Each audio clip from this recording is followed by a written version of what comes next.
Você está no canal do YouTube de Crivelli Convida, que também você pode ouvir na nossa versão podcast na plataforma do Justificando. Esse é mais um episódio. Eu sou Erickson Crivelli e hoje nós temos como tema principal a medida provisória 936, que trouxe várias inovações no campo das relações individuais e nas relações coletivas. Muitos aspectos polêmicos. Nós estamos com dois convidados aqui, especialistas no assunto.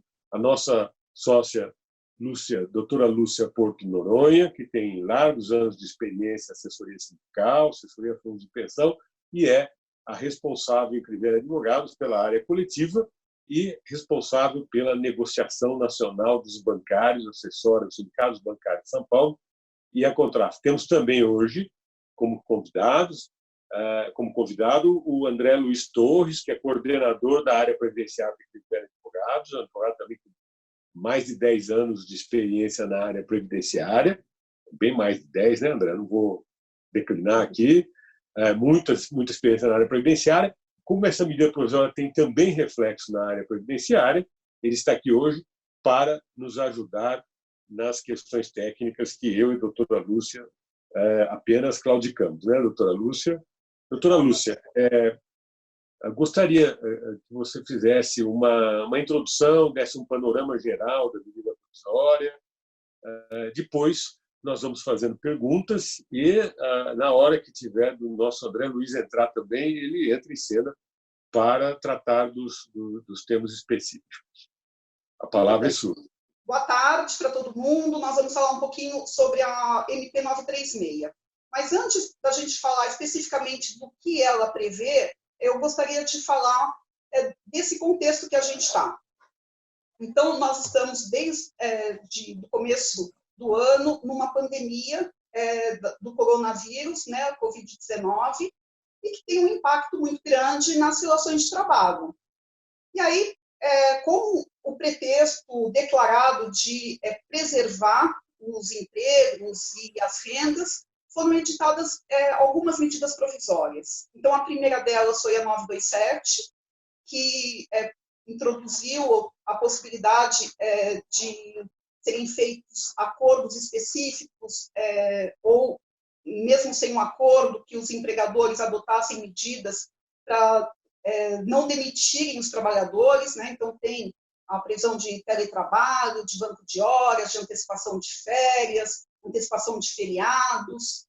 E depois ele editou a 928, que não fala nada das relações de trabalho, a não ser a revogação de um artigo da 927 que tinha causado muita polêmica, que era o artigo 18, que previa a suspensão do contrato de trabalho sem qualquer remuneração. Então, a 928, para o nosso interesse, é só nesse aspecto da revogação do artigo 18.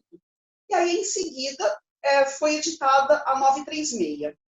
A 936, ela tem essas três previsões principais: o pagamento de benefício emergencial de preservação do emprego e da renda, a redução proporcional de jornada de trabalho e de salários, a suspensão temporária do contrato de trabalho. Como é que essas modalidades podem ser contratadas? Elas podem ser contratadas por acordo individual ou por acordo coletivo. Qual que é o critério para a utilização de um ou outro? Para trabalhadores que recebam salários até R$ 3.135, que são 3 salários mínimos, ou que tenham uma renda superior ao dobro do benefício do regime geral da Previdência Social, que hoje é R$ 12.202,20, esses trabalhadores eles podem fazer essa combinação, essa pactuação com o empregador, ou por meio do acordo individual, ou por meio da negociação coletiva. Os trabalhadores que estão entre essas duas categorias, né, então são os trabalhadores que ganham mais de 3.135 e menos de 12.202,20, não tenham o diploma de nível superior, esses trabalhadores eles só podem fazer essa pactuação por meio de acordo ou convenção coletiva de trabalho. A exceção qual que é? Se a redução de jornada e de salário for até 25%. E aí pode ser feito também por acordo individual de trabalho. Bom, qual que vai ser a duração desse benefício emergencial? Ele vai ter a mesma duração da suspensão do contrato de trabalho ou da redução da jornada de trabalho. Qual que é o valor dele? Bom, primeiro, antes de falar do valor, a base de cálculo, né? O benefício emergencial ele vai ser calculado sobre o salário, o valor do seguro-desemprego que o empregador teria direito a receber. Então, no máximo, R$ 1.800, né? 1.800 e alguns, mais alguns centavos. Então, a gente precisa lembrar disso, que quando se fala da redução, não se pode achar que você vai receber uma parte do seu empregador e uma parte do governo por meio dessa ajuda do benefício, porque tem uma limitação. Então, se você tem um salário mais alto de R$4.000, R$5.000 e tem uma redução de 30%, você não vai receber os 30% do governo e mais os 70% por parte do empregador. Você vai receber os 70% por parte do empregador e mais 30% sobre o valor do seguro-desemprego que você teria direito. A redução, ela pode... qual é o prazo dela? É até 90 dias. Como eu falei, ela pode ser por acordo individual escrito e a única exigência é que seja mantido o valor do salário-hora. Os percentuais dessa redução, quais são esses percentuais? De 25%, 50% ou 70%. Já a suspensão temporária, ela pode ocorrer durante até 60 dias, durante 2 períodos de 30 dias. Né? Então, esse é o período máximo que pode acontecer. O que o empregador tem que fazer no período da suspensão? Ele tem que garantir os benefícios que ele já paga para você. Então, se você recebe cesta alimentação, você vai continuar recebendo. Se tem direito a um plano de assistência médica, você também vai receber. Mas você não vai ter o recolhimento do INSS para o INSS. E aí, eu acho que essa é uma informação importante para todo mundo, não é? Porque a falta de recolhimento do INSS tem impacto não só no contrato, mas depois do contrato, na aposentadoria e nos benefícios por ocasião do afastamento por doença. Então, doutor, vamos aproveitar que você colocou esse tema, mas depois a gente volta outra vez, porque eu acho que tem que tirar algumas dúvidas aí. Vamos pedir para o André. André, esclareça como é que fica a situação. Quer dizer, o trabalhador fica sem recolhimento, porque houve suspensão do contrato de trabalho, ou seja, todos os encargos estão suspensos, não recolhe previdência, isso vai ter impacto na aposentadoria futura. Se ele ficar doente nesse período, o que acontece? Você poderia explicar aqui para as pessoas que estão nos acompanhando, André? Bom, oi, doutor Edson, doutora Lúcia. Agradeço o convite aí mais uma vez, doutor Edson, para que a gente possa esclarecer aí as dúvidas dos trabalhadores nesse período de pandemia, né? Então, aproveitando o gancho da doutora Lúcia, a respeito da medida provisória 936, que traz essa possibilidade de suspensão e redução de salário, né? Quanto à suspensão de salário, a pessoa vai ficar sem contribuir, né? Então, a recomendação é que a pessoa faça a contribuição nesse período. Por quê? Se não tiver contribuição, ela vai ter reflexos na aposentadoria dela e terá reflexo também numa eventual concessão de auxílio-doença ou aposentadoria por invalidez. Né? Isso vai influenciar no cálculo do benefício, da renda mensal da pessoa e também, eventualmente, na carência. Né? Porque para qualquer benefício, quando a gente fala de benefício do INSS, a pessoa precisa cumprir os requisitos, que é a qualidade de segurado e um certo número de carência. Carência, quando a gente pode falar aí, no modo geral, é a contribuição que a pessoa faz para o INSS. Então, como regra geral, por exemplo, com o auxílio-doença, a pessoa precisa ter 12 meses de carência. Então, se ela não tiver essa carência para concessão do benefício, ela vai ficar sem receber. Então, a recomendação é que ela faça a contribuição na espécie de contribuinte facultativo. Porque enquanto ela tem um contrato de trabalho ativo, ela é uma contribuinte obrigatória. Então, contribuinte obrigatório, ela, automaticamente o empregador, na sua folha de pagamento, faz a dedução da contribuição e ela tem a qualidade de segurado como contribuinte obrigatório. Neste caso, como é uma suspensão de trabalho, ela deve fazer a contribuição de forma facultativa. Como que ela faz isso? Através daquele carnê, né? Aquele carnê laranjinha que ela compra, ela pode comprar em bancas de jornais, né? Em grandes papelarias, preencher ali os seus dados, o seu PIS, o seu NIT. E importante, existem os códigos, isso traz muita confusão para os contribuintes. Neste caso, como contribuinte facultativo, ela deve contribuir pelo código 1406. Repetindo, código 1406. André, desculpa interrompê-lo, mas o que é o NIT? Explica para os nossos ouvintes aí o que é esse NIT. O NIT é o número de identificação do trabalhador.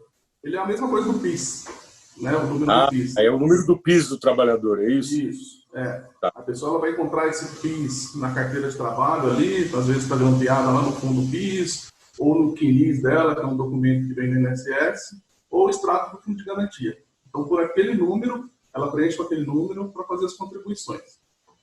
Este carnê, ele pode ser feito, como eu falei, comprado, né, nas bancas de jornais, ou feito pelo site da Receita Federal. Eu posso mostrar aqui o site. Da Receita Federal? É, o site da Receita Federal. Então, o site é o site da Receita Federal. Né? Muita gente tem dúvida se é o site do meu INSS. Não. Essa situação aqui é feita pelo site da Receita Federal. Então, dentro do site da Receita Federal, bem aqui, né, o site é o sal.receita.fazenda.gov.br.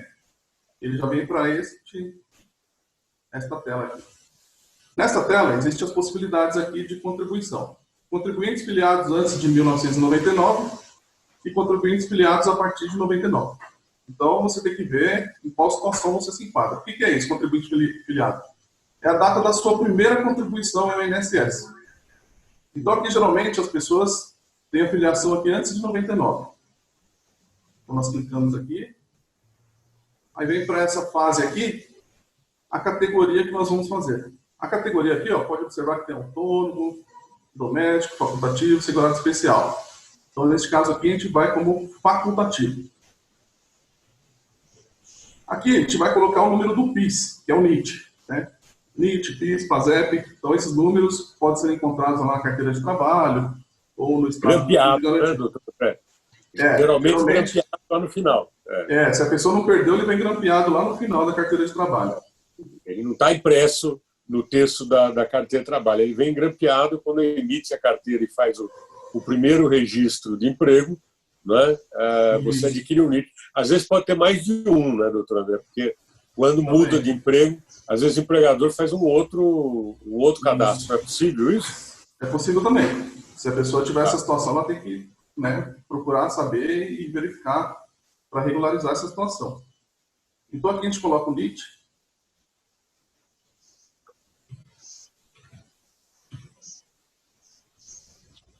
O código que ele pede aqui.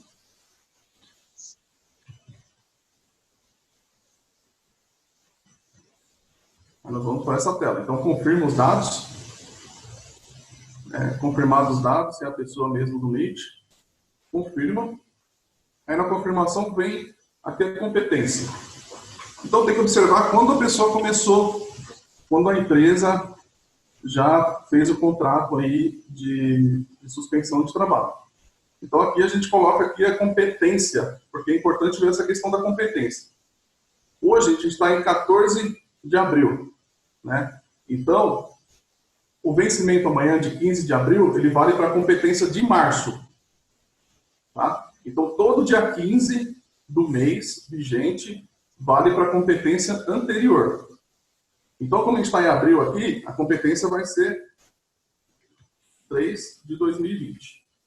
Só para deixar mais claro, a competência é o mês do trabalho executado, é isso? Né? O mês do trabalho executado, isso mesmo. Correto. E o vencimento é sempre o mês posterior até o dia 15. E aqui a competência fim também, mês 3. A classe aqui não precisa, o salário base. O salário é importante aqui, por quê? A pessoa nativa, ela tem uma contribuição que varia de 7,5% até 14% do seu salário. Tá? Aqui eu vou trazer também uma outra tabela que eu mostro essa vigência. Segurado e empregado, né? Então a gente está falando das pessoas que estavam com contrato ativo. Então até 1.045, que é o salário mínimo, a pessoa recolhe 7,5%. De 1.045 e 1 centavo até 2.089,60, 9%. De 2.089,61 até 3.134,40, 12%. De 3.134,41 até 6.100, que é o teto do INSS, 14%. Tá? Então, é importante a pessoa verificar isso para ela saber quanto que ela vai contribuir. Porque para a contribuição para o INSS, agora de forma facultativa, ela tem que respeitar esses limites aqui, ó. 20% do salário mínimo e 20% do teto, que é 6.101,06. De 1.045 até 6.000, ela pode contribuir 20% o quanto ela quiser. Né? Essas outras possibilidades aqui de 5% e 11% é referente às pessoas que nós podemos chamar de baixa renda, que tem um cadastro no CRAS, né? É uma outra possibilidade. Essas pessoas aqui, elas só podem se aposentar por idade. Se ela optar por fazer essa contribuição, ela só pode optar por idade. Como a gente está falando de pessoas que vêm com contrato suspenso, então a orientação é que faça nessa modalidade aqui, de 20% do salário mínimo até o teto. Dentro dessa possibilidade aqui, ela pode fazer o quanto ela quiser, quanto ela puder suportar. Isso é importante, por quê? Quando a gente fala de contribuição, vou voltar para a tela aqui, eu vou colocar aqui o salário mínimo, só para a gente concluir.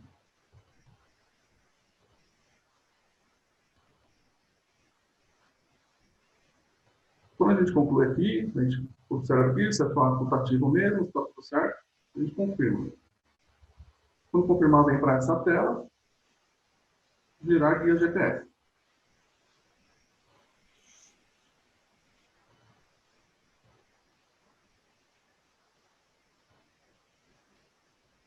Essa é a guia GPS. Ó.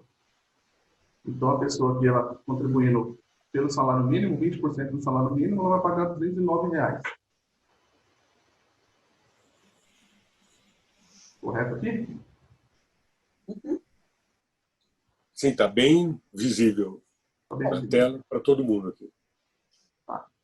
Então, essa é a forma de fazer, né, online. Aí, gerando a guia aqui, é só recolher os bancos credenciados, ou online também, e guardar o comprovante de pagamento. Porque, eventualmente, se o INSS no futuro disser que não pagou, tem como comprovar isso. Isso é muito comum nos processos previdenciários. Então, é bom que guarde o comprovante eletrônico de pagamento também. Tá, e depois, no segundo, já que a lei permite que a suspensão dure até 60 dias, né, doutora Lúcia? Isso. No caso da prorrogação, como é que faz o segundo mês? Faz o mesmo processo? Ele fazendo o mesmo caminho que você fez aqui. Isso, fazendo esse mesmo caminho ele faz, só que aí vai mudar a competência. Né? E, consequentemente, se durar mais tempo, muda a competência. Então, a gente está falando de março, vai ter a competência de abril e a competência de maio. Tá? Sobre os valores. Por que é importante esses valores? Porque hoje, com a reforma da Previdência, mudou a fórmula de cálculo do benefício. Então, a recomendação, dentro desses limites que eu falei, salário mínimo até o teto, a pessoa tem que manter o padrão que ela vinha tendo na ativa. Se ela puder suportar isso, é bom. Porque lá no futuro, como tem a reforma da Previdência hoje mudando os cálculos, porque hoje, com a reforma, os cálculos, as contribuições serão utilizadas, todas as contribuições que a pessoa fez, de julho de 94 até a data que ela está entrada na aposentadoria. Ele considera todos os períodos. Se fosse antes da reforma da Previdência, eu poderia falar tranquilamente aqui, recolhe pelo mínimo, porque a gente só quer fazer carência e tempo de serviço, tempo de contribuição. Mas agora não. Agora eu recomendo que mantenha o padrão, porque isso vai influenciar lá no futuro. Se a contribuição for baixa, como ele pega a média de todas as contribuições, isso pode trazer um impacto lá na renda mensal dele no futuro. O doutor André, agora eu pergunto o seguinte, se entre o início da suspensão e até que o trabalhador consiga entrar, fazer o cadastro, né, ou comparecer no próprio estabelecimento da Previdência, né, nos escritórios da Previdência, esses que funcionam aberto para a rua, acho que quase todo bairro tem em São Paulo, né, da Previdência, se ele vier a sofrer um acidente ou ficar doente nesse lapso temporal, a contribuição posterior a partir do critério de competência, ou seja, do mês da suspensão, ele fica protegido também pela Previdência ou não? Corre o risco de ficar fora? Ele fica protegido. É importante que ele tenha cumprido os requisitos. Né? Os requisitos é qualidade de segurada e o período mínimo de carência. Então, se esse segurado já tiver nesse contrato de trabalho um período de 12 meses, ele tem direito a um benefício de auxílio-doença, sim, se ele ficar doente. Se ele não tiver esse período... Desculpa. Se ele não tiver esse período de carência, para receber esse benefício, o benefício tem que ser caracterizado como um acidente do trabalho. E por acidente do trabalho, ele não é preciso cumprir essa carência de 12 meses. Tá? Então, se ele tiver o requisito de carência e qualidade de segurado, ele consegue perfeitamente receber um benefício do INSS. Mesmo se ele tiver contrato de trabalho suspenso? O contrato de trabalho está suspenso. Ele tem um problema. Esse problema tem que ser caracterizado como doença profissional, aí sim, adquirida até o exercício do trabalho, mas se um acidente típico está descartado, né, nessa hipótese. Né? O que é acidente típico? Aqueles acidentes físicos, né? Não a doença profissional. A doença profissional pode ter iniciado antes e se manifestar nos dias da suspensão do contrato, não é, doutor André? Sim, pode acontecer essa situação, doutor Edson. Mas ele vai estar amparado, sim, pela qualidade de segurado. Porque a qualidade de segurado, ela pode acontecer, ela se mantém até 12 meses da última contribuição que o segurado fez para o INSS. Então, doutora Lúcia, quer fazer algum pedido de esclarecimento para o doutor André Luiz? Não, achei muito elucidativo. Eu vou retomar, então, o tópico da suspensão do contrato, feitos esses esclarecimentos sobre o recolhimento para o INSS durante o período de suspensão. Bom, quando é que termina a suspensão? Ela pode terminar em 3 momentos. Ou em 2 dias corridos, a partir do momento em que termina também o estado da calamidade pública, ou na data em que foi fixada no acordo individual como termo de encerramento, ou ainda na data em que o empregador comunica, fala, olha, eu não quero mais a suspensão. Então, 2 dias depois dessa comunicação, retoma o contrato de trabalho com todas as suas condições e características originais. No período de suspensão, e aqui é importante que se frise, não pode haver nenhum trabalho, mesmo que seja um trabalho à distância, ou trabalho remoto, teletrabalho, não pode ter nenhuma prestação de serviços no período da suspensão do contrato. Se isso acontecer, fica descaracterizado, né, fica descaracterizada a suspensão, e o empregador, então, ele é obrigado a pagar imediatamente a remuneração e os encargos do período em que teria que ter ficado suspenso o contrato de trabalho.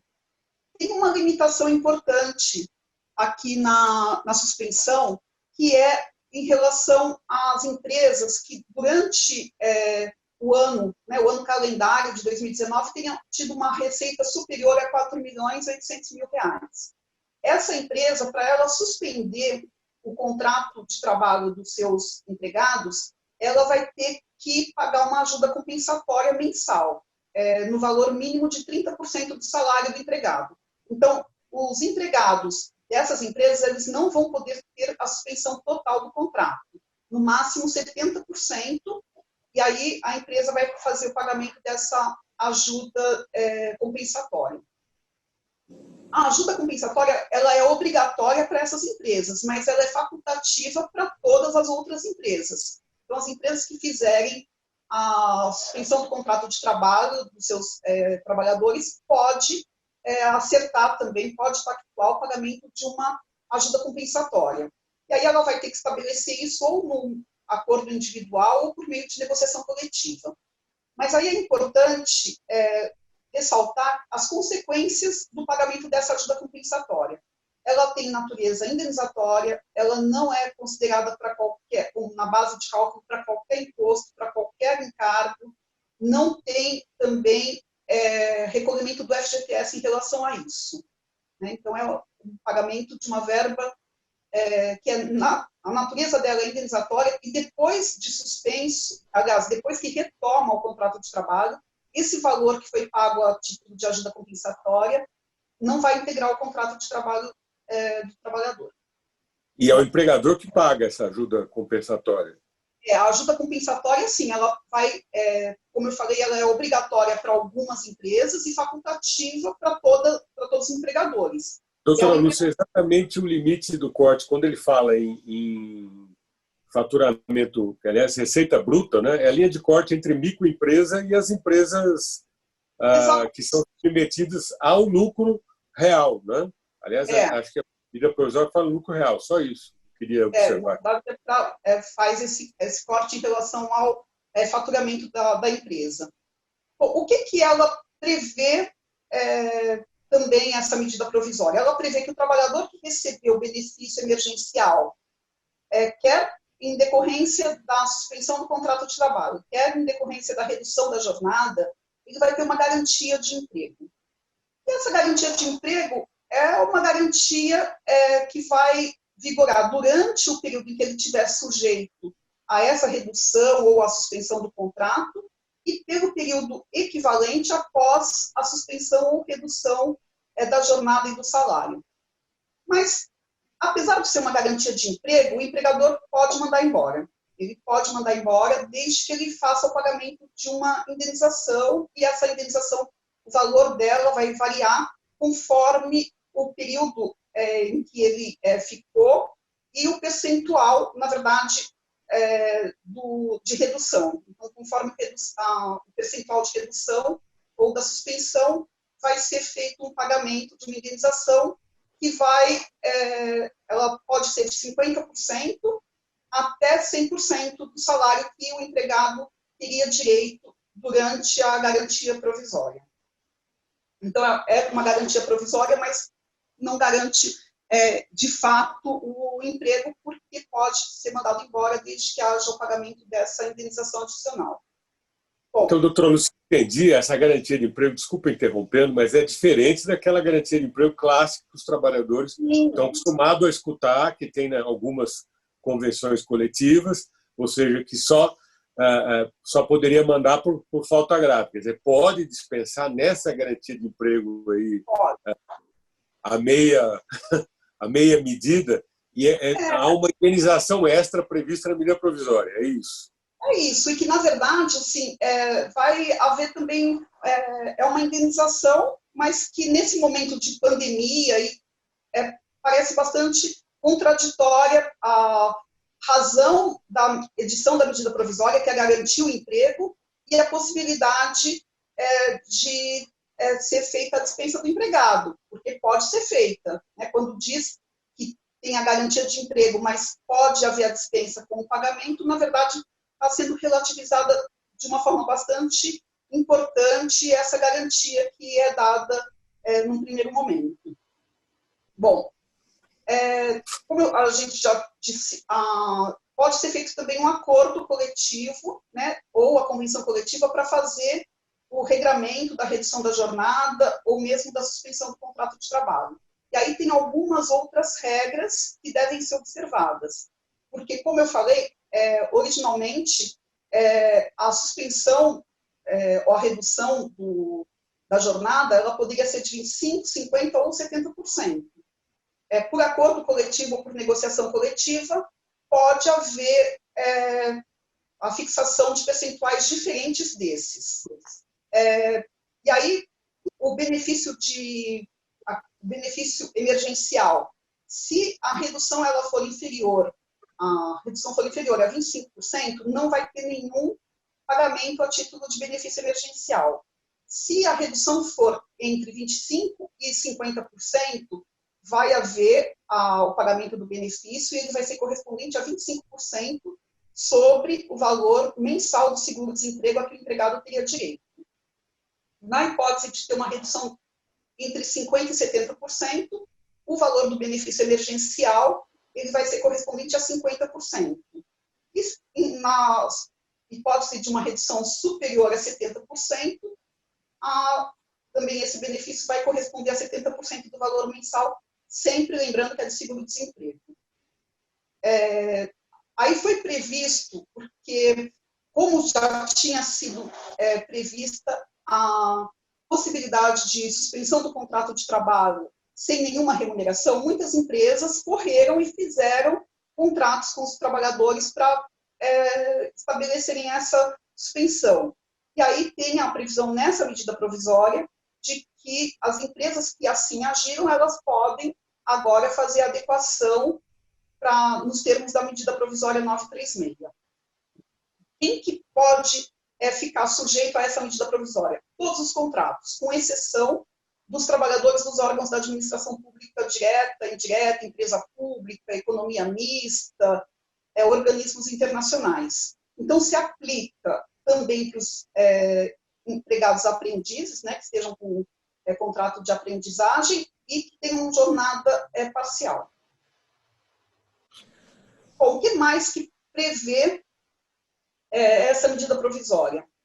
Ela prevê que pode haver um oferecimento para um curso que não pode ser presencial, por óbvio, né, por causa da própria pandemia, o curso tem que ser online, e a duração máxima é de 3 meses, a mínima de 1 mês. Até porque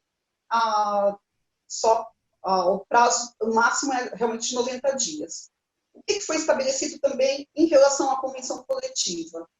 E nesse período, até para que possa ser feita, possa ser celebrada a convenção coletiva, possa ser feito o acordo coletivo, e sabendo que não será possível a realização de uma assembleia presencial, então se aceita o meio eletrônico para convocação, para deliberação, para análise e até para formalização dos acordos coletivos. Essa também foi uma novidade que é bastante importante. O que aconteceu depois dessa medida provisória, né?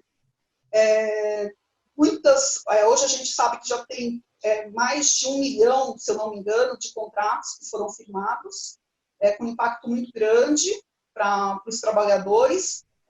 E aí foram apresentadas algumas ADIs, e sobre elas, como o julgamento ainda das liminares vai ocorrer durante a semana, nós não temos ainda um cenário do que vai ser realmente definido em relação às ADIs que foram apresentadas contra essa medida provisória. Eu gostaria de ressaltar... Então, desculpa interrompê-la, mas antes de ressaltar, só esclareça para os nossos ouvintes que nos estão acompanhando o que é uma ADIM e sobre quais são os pontos que está em discussão na ADIM. Então, na verdade, a ADI é a ação direta de inconstitucionalidade. Então, quando se considera que uma medida, uma lei, contém alguma previsão que contraria preceito constitucional, se ajuiza essa ação, que ela tem que ser ajuizada perante o STF, que é o Supremo Tribunal Federal, e aí os ministros vão decidir se há ou não conformidade à Constituição Federal. Essas ADIs, elas relatam, basicamente, a falta de conformidade com a Constituição em relação ao acordo coletivo, à convenção coletiva, porque são previsões que ela contém que deveriam obrigatoriamente ser acompanhadas e ser negociadas pelo sindicato. Então, essa é a razão da apresentação da ADI numa síntese bastante simples. Não, eu acho que a tua explanação foi muito boa. Eu tenho algumas dúvidas práticas que nos perguntam sempre. A medida provisória diz que os benefícios permanecem durante a suspensão do contrato. Está correto, doutora?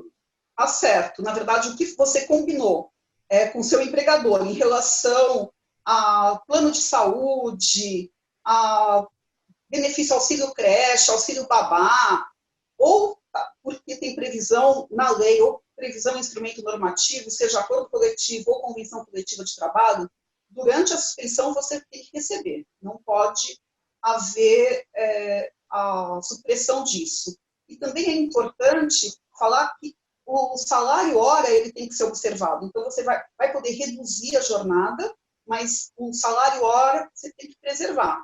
Então, não pode haver essa dupla redução, né, de reduzir o salário hora e o número de horas a serem pagas e contratadas. Então, mas no caso da suspensão do contrato, eu queria que ficasse claro isso assim, o plano de saúde, o contrato está suspenso, o plano de saúde, ele automaticamente, porque estava lá na relação contratual, ele deve ser aplicado ou isso depende do acordo individual, esse acordo que os empresários defendem que é tão lícito, que é tão correto de se negociar com o empregador, depende da conversa entre o trabalhador individual e o empregador, se o plano de saúde vai funcionar depois? A medida provisória ela prevê expressamente que os benefícios concedidos durante o contrato eles não podem ser suprimidos. Mesmo inclusive o Vale Transporte, por exemplo, o Vale Transporte não depende da prestação de serviço no local de trabalho. Isso é uma coisa que o trabalhador pergunta para a gente sempre. Sim, Vale Transporte não é exatamente um benefício, né? Ele só existe para a pessoa ir para o trabalho. Então, essa é uma situação que fica fora dos benefícios. Assim, os benefícios que são comumente concedidos e que devem ser mantidos são de auxílio creche, auxílio babá, academia até, se você conseguir fazer online, né? Porque está numa pandemia em que se determina o isolamento, mas vale refeição, vale alimentação, são esses benefícios que não podem ser cortados, não podem ser suprimidos. Olha, eu acho que só deu esclarecimentos fundamentais, acho que está muito claro isso. Doutor André, o senhor gostaria de levantar alguma questão, para nem perguntar para a doutora Lúcia, que a doutora Lúcia está aqui para atender nossas perguntas também. Sim, doutora. Uma preocupação que eu tenho, né, doutora Lúcia, é a questão do contrato intermitente. Né? Contrato intermitente são aquelas situações que as pessoas só recebem quando trabalham. Né? Então, a medida provisória ela trouxe uma possibilidade de um adiantamento emergencial de R$600. Exatamente. Nisso se inclui os garçons, cozinheiros, vigilantes. Nós temos muitos vigilantes com essa possibilidade de contrato. E na visão previdenciária, eu me preocupo muito com a contribuição, porque são R$600. R$600 ainda está com valor abaixo do salário mínimo. Então, a contribuição, se tiver essa contribuição, a pessoa ela tem que complementar, né? Porque, mesmo com o salário mínimo, não gera carência. Ela até faz a contribuição, mas ela não gera carência. E como nós falamos no início, a carência é um requisito essencial para a concessão de qualquer outro benefício, auxílio-doença, aposentadoria por invalidez. Então, André, foi ótimo você ter perguntado, porque na minha exposição eu acabei não falando do contrato intermitente. Então, o trabalhador que tiver um contrato de trabalho formalizado até a data da publicação da medida provisória, ele vai fazer jus, sim, ao benefício emergencial. Só que, no caso dele, o benefício ele é fixo. É um benefício de R$600 e que ele vai poder receber pelo prazo de 3 meses. Isso mesmo. Só a minha preocupação é na questão da contribuição, deixar esse alerta, né? Que é um valor mínimo, abaixo do salário mínimo, na verdade, né? Então... na verdade, a medida provisória ela não fala especificamente sobre a contribuição de INSS do contrato intermitente. Você vislumbra alguma medida que possa ser feita em relação a isso, doutor André? É a contribuição, doutor Alisson. Só que é difícil. Quando a gente fala da pessoa contrato com trabalho intermitente, ela já está numa situação ali que... Mas vamos trabalhar com a ideia. Vamos trabalhar com a ideia seguinte: nós estamos em estado de calamidade. O estado de calamidade decretado a pedido do Poder Executivo, ou seja, pela Presidência da República, ao Congresso Nacional, ele se equipara digamos, ao nosso ordenamento jurídico, a força maior ou aquele princípio que não tem, que foi pouco usado no Brasil, mas tem menção legal, tudo que é o chamado factum principe, que é o fato de você se encontrar num impedido de vida regular, de produção, e o próprio Estado declarou formalmente isso. Você não acha que isso poderia, eventualmente, ser judicializado, discutir de certa maneira, essa fração de trabalhadores que estão nessa categoria que você, eu digo, nessa faixa que você mencionou, que não ficam protegidos nem por remuneração de parte do empregador, nem pelo layoff, pelo pagamento do seguro-desemprego, né? Ficam absolutamente impedidos de contribuir durante esse período. Então, há uma perda de contribuição futuramente para a aposentadoria.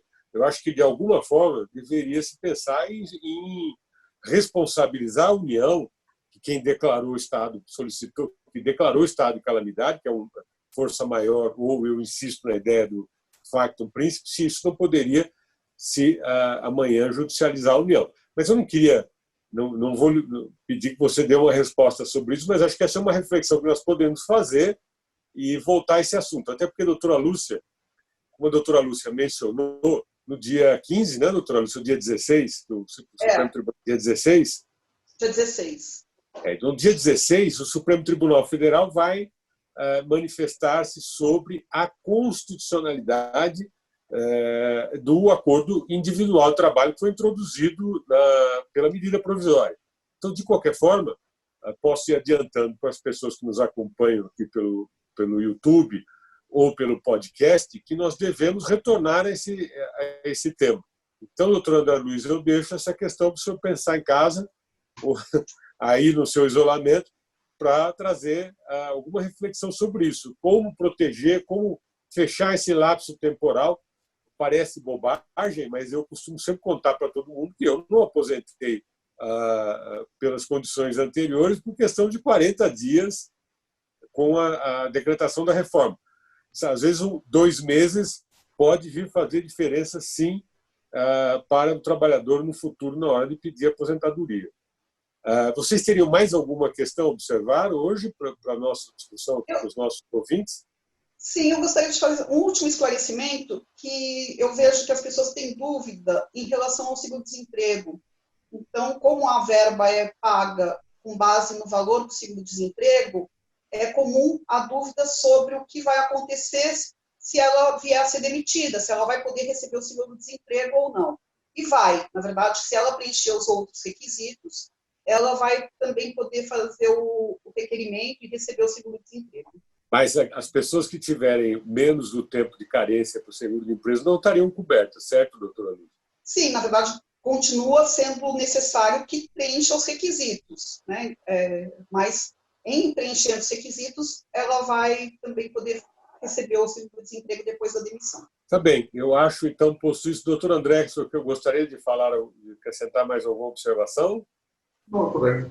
O que cabia na medida provisória era esse esclarecimento mesmo.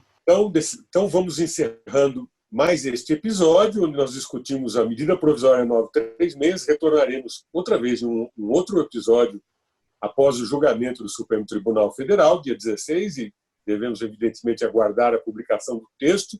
Esse foi mais um episódio de produção a encargo de Ana Paula Bachiega Gonçalves e produção técnica de Renan Almeida. Muito obrigado a todos que nos acompanham. Até o próximo episódio.